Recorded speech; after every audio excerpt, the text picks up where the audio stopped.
When the empire that once ruled the world began to crumble, the skies over Rome darkened with smoke and silence. The golden eagles that once soared above legions lay broken in the dust, and the songs of victory faded into the cries of forgotten soldiers. The world had changed, but in one man's heart, the old fire of Rome still burned.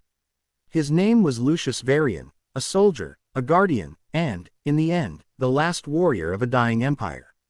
Lucius was born in a quiet village near the river Tiber.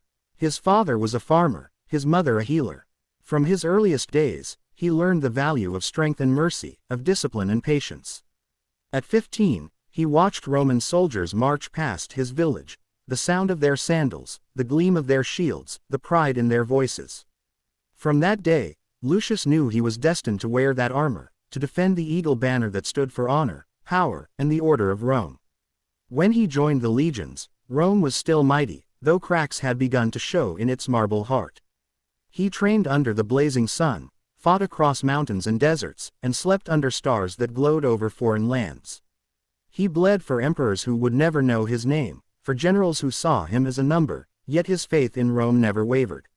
He fought in the east against Parthian warriors who rode like ghosts through the dust. He stood in Germania when the snow turned red with the blood of his brothers. He watched cities rise and fall, saw kings kneel before the empire, and others burn their crowns rather than submit. Each victory felt smaller, each loss heavier.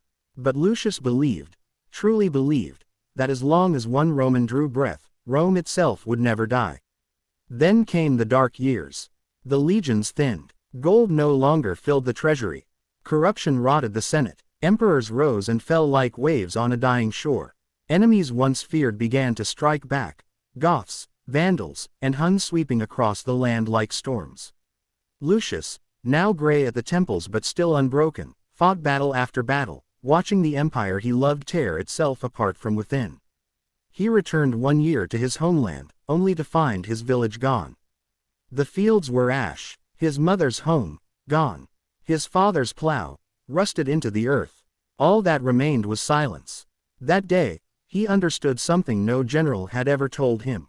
Rome was not falling from outside, it was collapsing from within. Years passed, and the Western Empire breathed its last. Ravenna fell, emperors fled, and the Roman banners were torn down from the walls.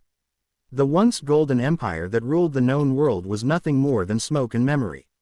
Lucius wandered then, across empty roads, through abandoned towns, past broken statues that had once stood for glory. His armor, dented and dull, still bore the emblem of the eagle. He carried his sword not as a weapon, but as a relic of faith. He made camp among the ruins of an old temple where ivy crept up the columns and owls sang to the moon.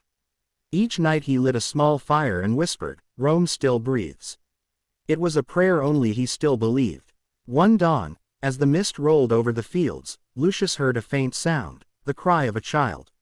He followed it through the trees and found a small boy, no older than 8, huddled beside a burnt wagon. The child's face was streaked with ash, his eyes wide with fear. His name was Marcus. His village had been raided by barbarian soldiers. Everyone he loved was gone. Lucius knelt beside him, his heart heavy. He offered food, warmth, and something more, protection. "You are safe now," he said. "You carry Rome in your blood, even if you don't know it." From that moment, the old warrior and the orphan boy walked the same path. Lucius taught Marcus the ways of a soldier, not how to kill, but how to stand tall. He taught him the old discipline of Rome, respect, courage, and duty. When they found ruins, Lucius would tell stories, of emperors and heroes, of how Rome once shone brighter than the sun. The boy would listen wide-eyed, as if seeing the lost empire through his mentor's memories. Seasons passed. Marcus grew taller, stronger. He could hunt, fight, and survive. But more than that, he learned to believe. Rome, Lucius said one night as they watched the stars, was never just stone and crown. It was an idea, that men could build order from chaos, and honor from blood. Remember that. They wandered together for years, ghosts in the shadow of history. Sometimes they helped villages defend against raiders. Sometimes they shared bread with travelers who still whispered the name of Rome with reverence. To some, Lucius was a mad old soldier clinging to the past. To others, he was a legend who refused to die. But time, even for legends, runs out. One winter night, snow fell over the hills like a shroud. Lucius sat before a flickering fire, his sword across his knees. His hands trembled slightly, not from fear, but from age. He looked at Marcus, now a young man with fire in his eyes. "You remind me of who we once were," Lucius said. "Strong, proud, just. When I am gone, promise me one thing: keep the fire alive." Marcus wanted to speak, but his throat tightened. The next morning, when the first light touched the ruins, he found Lucius sitting still, his eyes closed, the faintest smile on his face. The last warrior of Rome had gone to join the legions of eternity. Marcus buried him at the temple where they had first met, marking the grave with Lucius's sword and shield. As he stood there, wind brushing through the tall grass, he whispered, "Rome may have fallen, but its spirit lives through me." He raised the sword high to the rising sun, the steel catching the light like a flame reborn. In that moment, the ruins around him no longer seemed dead, they felt alive, humming with the heartbeat of 1,000 forgotten warriors. The empire was gone, but not its soul. Because Rome was never about marble or might.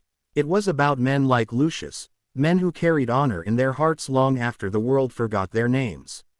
And as Marcus walked into the horizon, the wind carried a whisper, ancient, proud, and unbroken. Roma Eterna, Rome Eternal.